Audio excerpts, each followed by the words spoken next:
Welcome back mga kabayan, nagbabalik po muli ang inyong lingkod upang magbigay sa inyo ng mga bago at nagbabagang mga balita. Tila ba naging mainit na usapin ng isyong ito sa mundo ng social media? Tila ba isang matinding sampal sa pagmumukha nitong si Presidente Kuting ng Norte, as ng Malacanang na si Lizatanas Mags, at dito kay Martin Tambaloslos Romualdez dahil nga umano ay mas pinagkakatiwalaan pa ng taong bayan itong si dating senador at former 8th Division World Champion na si Manny Pacquiao. Isang matinding kahihiyan sa mga taong sinasabing edukador o di edukada pero sa mata ng taong bayan ay ayaw sa kanila.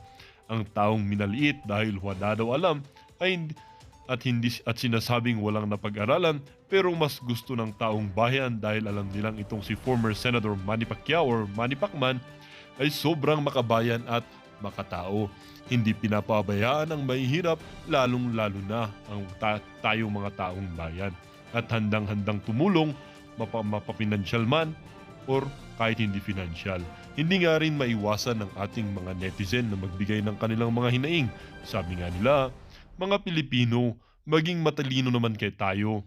Natuto na tayo kasi nabudol na tayo. Mahalin natin ang kinabukasan ng mga anak natin. Sara for President. Inaapi nyo si VP Sara kaya lalo siyang tumataas sa survey. Sige, pagtulungan nyo pa siya at lalo pang maaawa ang mga Pilipino kay VP Sara at mas marami pang mga kababayan natin ang susuporta sa kanya. Simple lang si Tambaloslos, kahit matalo sa survey yan, bahala na smart magic basta malaki bayad pwede. Manalo. Walang imposible basta may pera. Talagang kawawa, di ba? Di ba? Nila naiisip na kapag napatupad tayo or napatulad tayo sa Ukraine, wasak ang syudad at ibang lugar sa Pilipinas. Sayang naman yun mga buildings at mga infrastructure natin. Kailan na ulit Kailan na ulit makakabangon ng bansa natin kapag nangyari ang gyera? Latest news, may namatay or meron na namang ipinatumba na congressman. Sigurado kay Tamba na naman ang pwesto nun. Ilang distrito na ang hawak niya ngayon? First distrito niya, second Teves, third Directo, fourth Clarin, fifth the latest is Kong Barzaga, fifth district or panglimang distrito na ang hawak niya. Kahit ikutin pa ni Martin buong Pilipinas para magpamudmod ng ayuda, hindi pa rin mananalo yung manok mo, Liza Smugs, dahil bad shot na kayo sa amin. Well, para nga sa buong impormasyon ay panoorin ang buong video.